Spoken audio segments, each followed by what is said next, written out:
Nanasnya besar-besar. Umurnya pasti lebih dari 8 bulan. Memang sudah waktunya dipanen. Itu dia Paman Sunardi sudah panen duluan. Kami semua sengaja memakai sarung tangan supaya aman dari daun nanas yang tajam pada bagian ujungnya.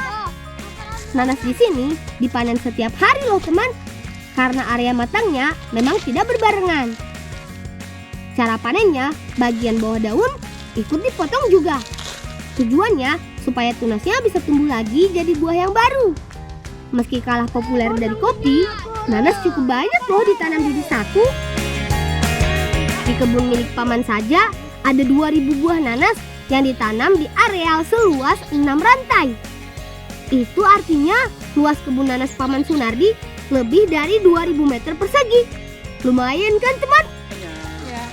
Iklim sejuk khas pegunungan ternyata cocok dijadikan lokasi penanaman buah tropis yang satu ini.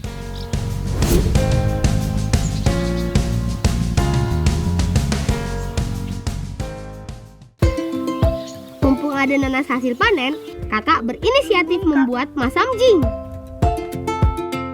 Nah, cara masaknya, cabai merah, bawang merah diulek terlebih dahulu. Urusan ulek mengulek, aku serahkan kepada ahlinya, yakni Kak Putri. Kalau dua kawanku yang lain, Sukurdi dan Semperne, bertugas menyalakan api. Dek, ngomong gede. Jangan nih kak. Selanjutnya, tuang bumbu ke dalam wajan yang sudah diisi air. Aromanya mulai tercium teman. Peras jeruk nipis supaya makin harum. Bukan masamjing namanya kalau nggak ada empan atau andaliman. Andaliman adalah sejenis rempah-rempah mirip lada atau merica yang rasanya pedas dan getir. Lam, kain mulu anu nanas tuh. Terakhir, baru masukkan nanasnya. Biarkan hingga ikannya matang. Aromanya kian tercium teman. Nah, masamjingnya sudah matang. Cepet kan?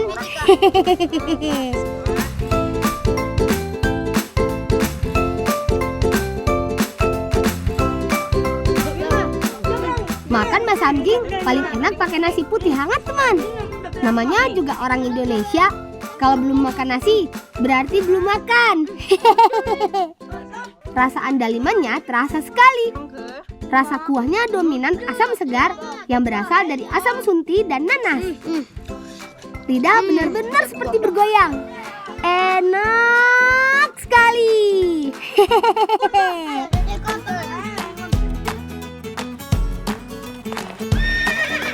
Teman, tampaknya balapan kudanya akan segera dimulai. Kudanya sedang pemanasan terlebih dahulu. Kawanku Sukurdi, sang joki cilik yang memakai ikat kepala merah putih, bakal beradu dengan joki cilik lainnya, yakni Hafiz. Di desaku memang banyak sekali joki cilik yang mahir menunggangi kuda seperti ini. Hampir setiap hari mereka berlatih adu balap teman. Kuda-kudanya juga bukan sembarangan. Kuda yang mereka tunggangi ini merupakan kuda langganan juara pada ajang pacuan kuda se-Kabupaten Aceh Tengah. Tuh lihat, kencang sekali kan larinya. Hiha!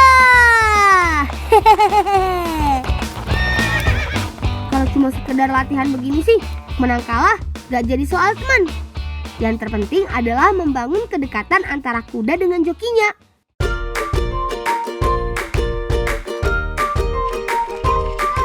Sehabis adu balap tadi, aku bersama kawan-kawan langsung menuju sungai untuk memandikan Gentayu, kuda kebanggaan kami.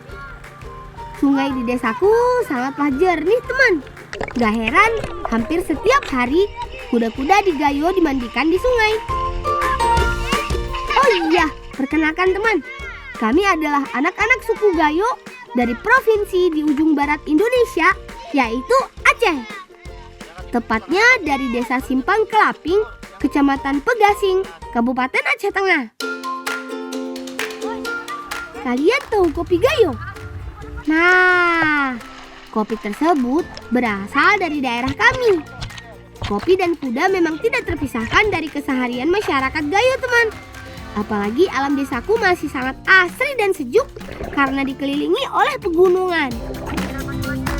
Kuda sangat suka berendam dalam air seperti ini. Selain mendinginkan tubuh, juga bisa merelaksasi otot-ototnya.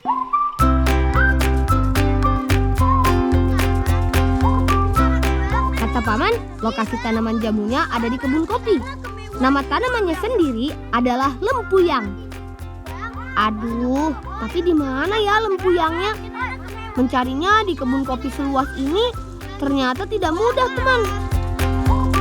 Hindi ko kinididin na wahalang buyang nuwang. Salahku ya sana suan cici aoy. Ya, agak kini nih. Ini batangin woy. Ata, Ito ya. O jangan na.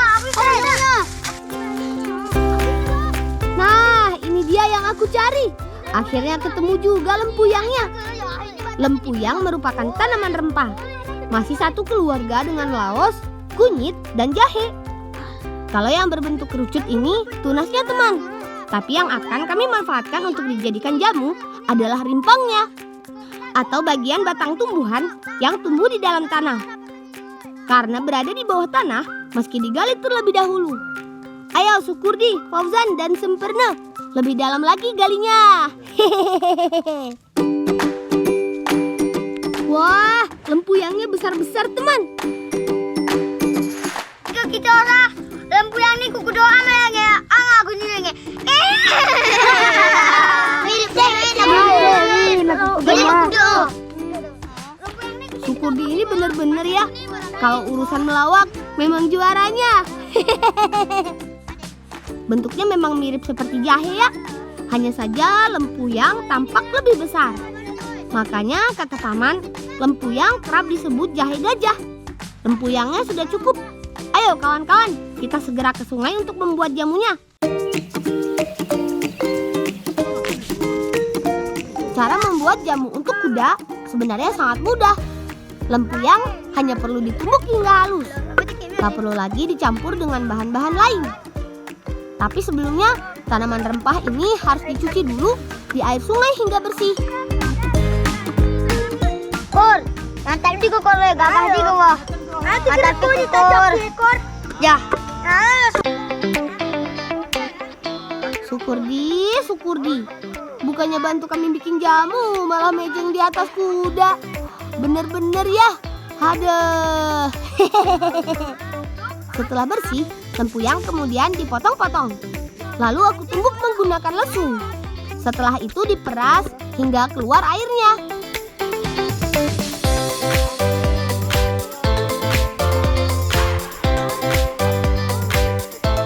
Ayo Sukurdi, turun dulu dari kuda Gentayu. Aku mau memberikan jamunya sekarang. Oh iya, aku sampai lupa mengenalkan kuda kebanggaan kami ini. Kuda asli Gayo ini kami beri nama Gentayu, teman. Ayo Gentayu, diminum jamunya, biar kamu makin sehat. Habis ini kita balapan lagi. Meski rasanya sangat pahit, lempuyang mengandung berbagai nutrisi yang sangat bagus untuk menambah nafsu makan pada kuda. Selain itu, jahe gajah yang satu ini juga bisa meningkatkan daya tahan tubuh kuda kesayangan kami.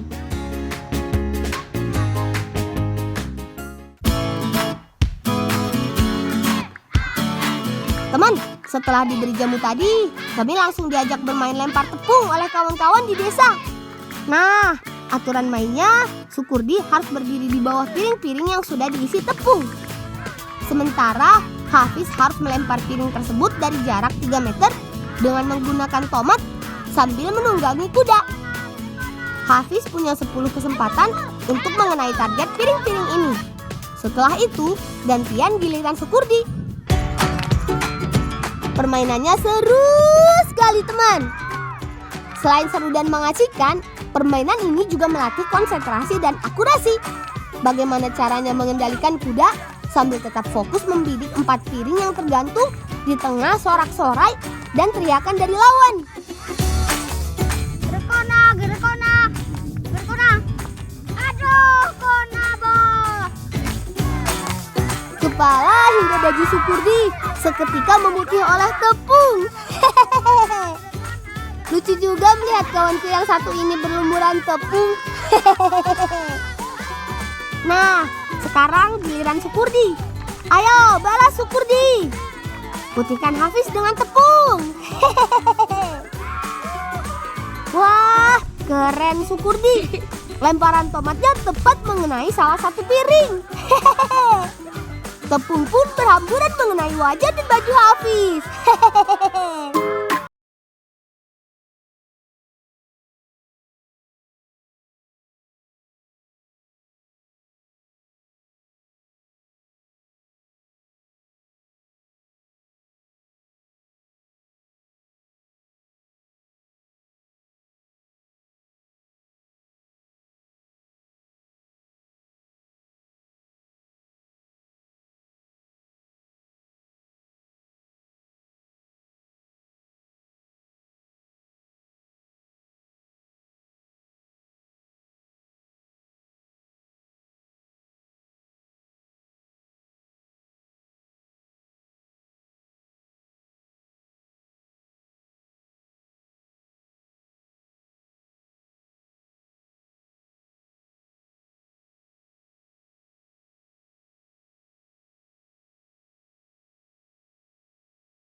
Lalu dilapisi kelapa parut. Cara membuat kue ini memang sangat mudah, teman. Gula merah yang telah dipotong-potong lalu dimasukkan ke dalam adonan. Biar makin cantik dan menggugah selera, adonannya sengaja dibuat berwarna-warni. Ada yang hijau dan merah. Jika ngatasak, pribah, kenapa aku nih? Ngani deket mimah. Setelah dibentuk menjadi bola, adonan siap direbus dalam air mendidih. Harum sekali. Aroma daun pandannya betul-betul memanjakan hidung kami.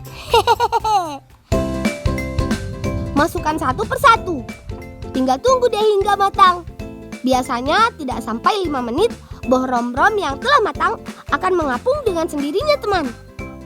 Terakhir, lumuri dengan parutan kelapa. Aduh, kuenya seolah-olah memanggil kami untuk disantap.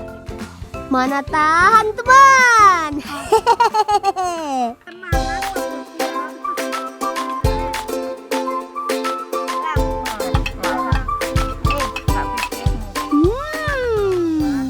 Gula merahnya serasa meledak di mulut, teman. Dari gigitan pertamanya saja sudah seenak ini. Kenyalnya dapat, manisnya pas, aromanya pun harum. Sungguh lezat, teman. Wah, ngetasak lah. Imam dia. Maaf ya, Sukurdi. Kami cicipi kuenya duluan. Kor, ini kakak nih, Kor. Cici, Bang. Ini, Kor. Ini kono banyak, ini. Atas ini kono. Semio. Ayo, coba. Aku ini kami meno. Aduh, perutku kenyang dan sakit di saat bersamaan. Kenyang karena makan buah rom-rom. Sakit karena menertawakan kawan kesayangan kami, Sukurdi. Sukurdi, kamu jangan marah ya.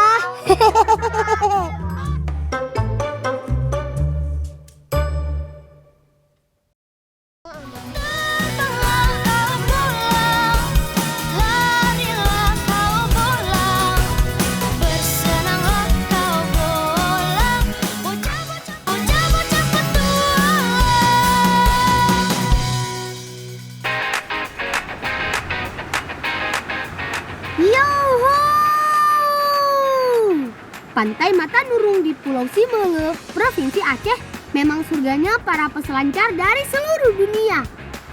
Karena berbatasan langsung dengan Samudra Hindia, ombaknya begitu cocok untuk berselancar. Tak heran banyak turis asing rela jauh-jauh datang ke sini. Nah, kalau yang satu ini bukan orang asing ya, teman. Dia adalah pamanku. karena sudah menjadi saudara angkat dari ayahku. Paman Jos namanya. Hari ini Paman Jos mengajakku beradu kepiawaian menaklukkan ombak. Dia menang nak bolang. Siapa takut, Paman? Sebagai anak asli Pulau Simolo, berselancar adalah makananku setiap hari.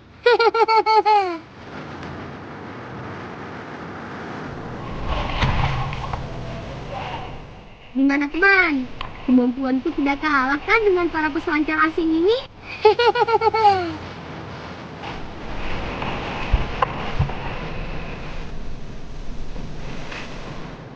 Nah, sekarang giliran Paman Jos.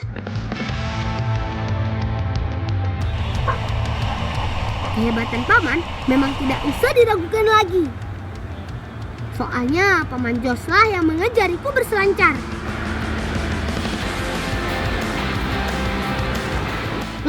Loh, Paman Jos tampaknya tergulung ombak, teman. Waduh, papan selancarnya patah dan terbelah jadi dua. Gimana ini?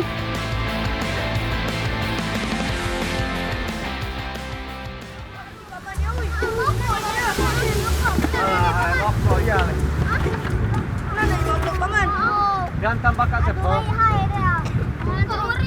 Lain tali ya sambil. Ako para ne, paman. Ako para ni maruba. Ampay mo to, bere na. O paman, ngaso ide ba? Bun cara ni dia bolang. Udah talem, pakai getah silang ngai hutan. Memang dai. Hutan. Mana dai? Oh, dai wila cara ne. Kalau yakin apa, lagi kau apa tidak tolong media le ale. Untung tak dapat diraih, malang tak dapat ditolak, teman. Meski Paman Jos jago berselancar, tapi insiden patah papan seperti tadi rupanya tak bisa dihindari.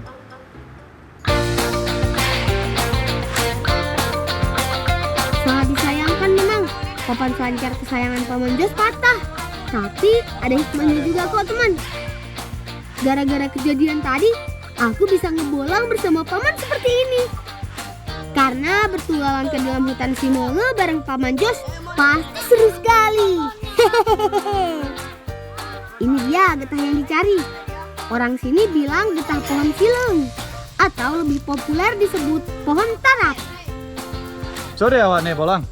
Bahasa ere awak ne. Mo ko Bun cara ni? Dai. Ayo, ura dak kajak. Dia ko. Tindin balik besok. Kita laju ko malang. Sore lem ta. Dai ya. Adeo. Kadang badai tak coba menang. Pak mau ibu, sini badu nih dari keluar. Tago dia. Meski berasal dari negeri kanguru Australia, Paman Jos bisa juga loh berbahasa Devayan, yakni bahasa lokal yang ada di Simolo. Kalau berselancar, Paman Jos yang mengajariku. Nah, untuk bahasa Devayan, gantian akulah yang mengajari Paman Jos. Cukup dikupas sedikit saja kulit pohonnya, langsung deh keluar getahnya. Mau beli lo getah ne ama. Kan, ayo nak, ayo. Bun cara ni. Ada orang. Oi, Oh, amaru mirip Ah, dia. baru sama ida ba sama. Lain nanti ambil merah imambe. Mau ambil ni. Oh, dah imambe nambo ya. Mai sino? Getah pohon sileng sangat kuat loh, teman. Tidak kalah dengan getah karet maupun getah pohon damar. Aku sudah sering memanfaatkannya jadi lem untuk membuat layangan. Semoga saja getah pohon tarap ini sanggup merekatkan kembali papan selancar milik Paman Jos. Amin. Ayo putra, kita coba nolem sikit paman kajab no. Atau ngapa lihat dapat ni. Kami tio memang bolang. Sepertinya sudah cukup. Sekarang ayo kita kembali ke pantai yang tadi.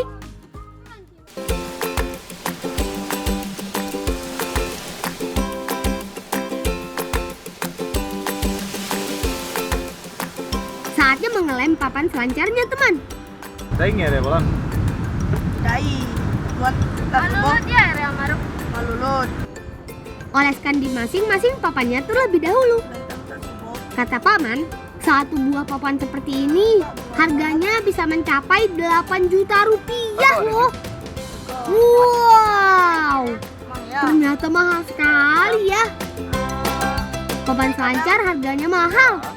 karena terbuat dari busa khusus yang dilapisi fiberglass dan resin. Setelah masing-masing papannya dioles, baru direkatkan dan lanjut dioles lagi. Selain harganya mahal, di pulau ini tidak ada yang jual papan selancar. Jadi kata paman, mesti dipesan dari Pulau Jawa atau Bali. Itu pun pasti butuh waktu lama untuk tiba di Pulau Simolo. Sangat merepotkan memang. Jadi terpaksa deh kami membetulkan papan yang terbelah ini. Semoga saja usaha kami berhasil. Doakan kami ya teman.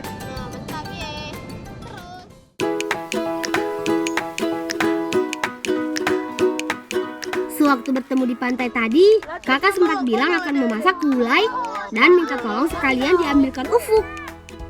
Kebetulan sekali. Itu ada bapak-bapak yang sedang bergotong royong mau menebang pohon kelapa. Tadi nak mau ambil bahan ni tapi ani pas. Ada balik. Dai mi tolong melak bonol sore. Dai Singapura tak tahu makare semongkin mek tafal. Mi jami sa tepes yu obok ne nau. Dai. Dai ma. Oh, tak tulong siya, no? Dai. Sudah. Paman ini sedang mengikatkan tali ke pucuk pohon. Pohon kelapa yang sudah tua ini sengaja ditebang karena hampir rubuh teman. Kalau dibiarkan malah membahayakan warga sekitar. Ayo sekarang kita tarik. 1, 2, 3. Pohon setinggi 15 meter ini akhirnya tumbang juga teman. Di batang bagian atas inilah terdapat ufuk yang kami cari. Ayo lang. Putoy. Ayo lang, sa pihay lang, uy. Sa pihay lang. Nah, ini dia ufuknya. Ufuk merupakan bagian dalam batang kelapa, tepatnya di ujung pohon yang diselimuti pelepah. Ufuk atau yang biasa juga disebut umbut, enak sekali loh kalau diolah menjadi sayuran. Okay lang. Yo, harga berat. Day mang realan? Oh, Ayo, day Kek. may... Ang dapat jam ya obok ya bele minum. Ini anca. Terima kasih no Kek. Sama-sama lang. Ayo lang, medjami mang kamera iya. Alay-alay o mese. Do man si boy se, no? Oh, dai. Pamit ka dyan, no? Paman Jas rupanya tidak ikut pulang ke rumah. Soalnya harus berjumpa dengan temannya yang berasal dari Selandia Baru. Katanya sih baru saja tiba di Pulau Simolo.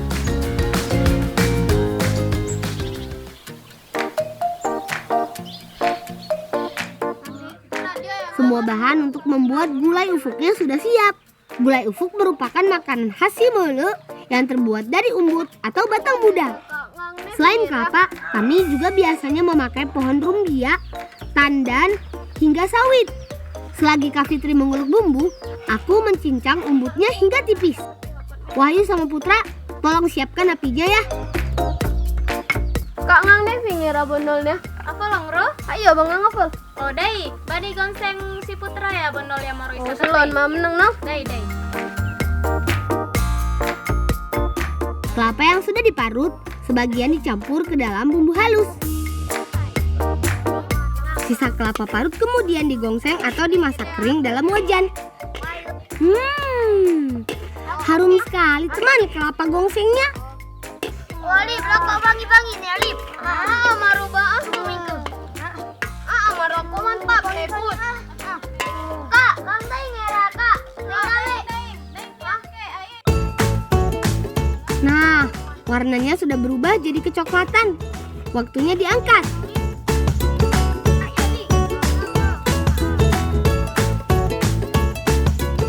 Lanjut, kelapa gongsengnya diulek sampai halus.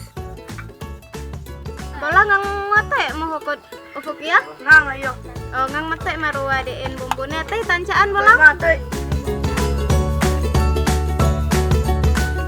Berikutnya biar aku dan Kak Fitri yang menyelesaikan proses memasaknya.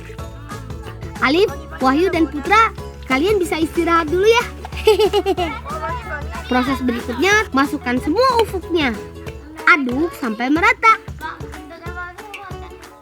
Terus tambahkan air. Tunggu beberapa saat.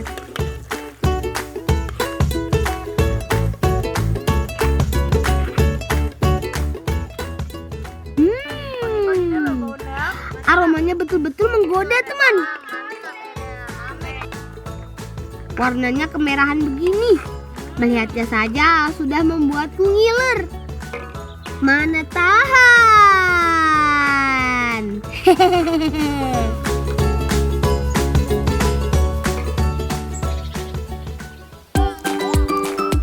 Benar dugaanku teman, kuahnya saja begitu enak.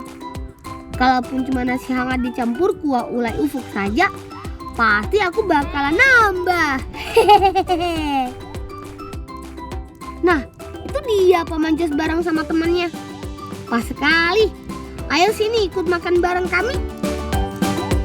Teman, Paman Jos ini namanya Rory. Rupanya dia berasal dari Selandia Baru. Tidak seperti Paman Jos, Mr. Rory ini tidak bisa berbahasa Indonesia, apalagi bahasa Dewayan. Mr. Rory, gimana rasa gulai ufuknya? Chili. Lots of chili. Oh, hot. Very hot. Good but hot. Waduh, rupanya Mr. Rory kepedesan teman. Lidah orang luar memang beda ya sama lidah kita. Baru segini saja masa dibilang pedas. Kecuali pamanku yang satu ini nih. Paman Jos sih sudah layak diberi gelar warlock alias warga lokal teman.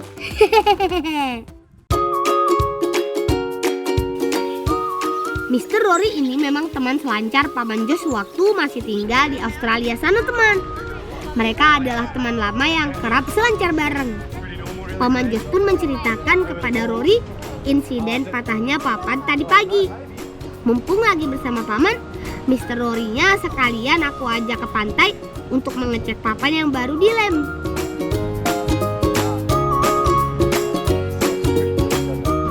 Stop? Oh, no. Oh, no. Not yet. Oh, might be cooked. Waduh, papannya ternyata masih terbelah teman. Lem dari getah pohonnya gagal membuat papannya tersambung lagi. Now I'll tell you what, you can do this and I've got to do the other, so go for it. Really? Take that, yeah? Giving me this? Yeah. All yours. Oh, man, awesome. Thanks, bro. It's like brand new. Yeah, that's good. You'll go good on that. Let's take it out for a surface harbour. Yeah, give it a try. Oh, man, thanks so much, bro. Legend. Wow, Paman Jos diberi papan selancar oleh Mr. Rory. Luar biasa ya teman. Terima kasih banyak Mr. Rory. Mantap kali paman. Tapi hai Paman Main. Mantap ya Oh, tapi Mare. hai Paman Main ya. Mantap. Masaya kita lewat. Baik. Kalau begini sih, aku dan Paman Jos bisa langsung selancar bareng. Ayo Paman Jos, kita unjuk kebolehan di depan Mr. Rory.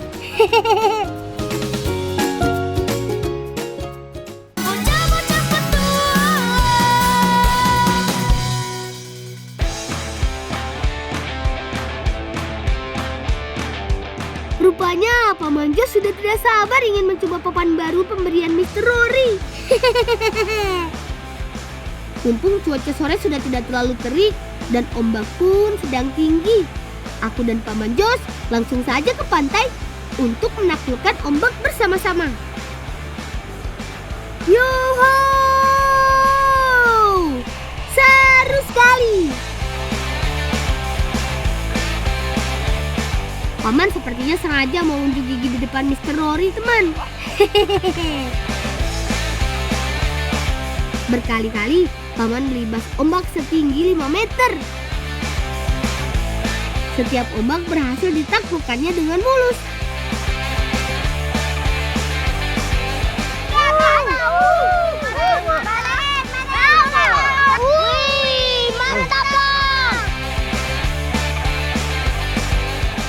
Aku jelas tidak mau kalah.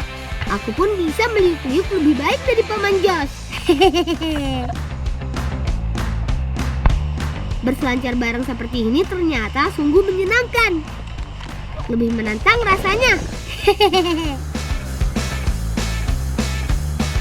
Teman, sampai di sini dulu ya. cerita dari kami anak-anak Pulau Sibele, Aceh. Salam cinta anak Indonesia, salam bocah petualang.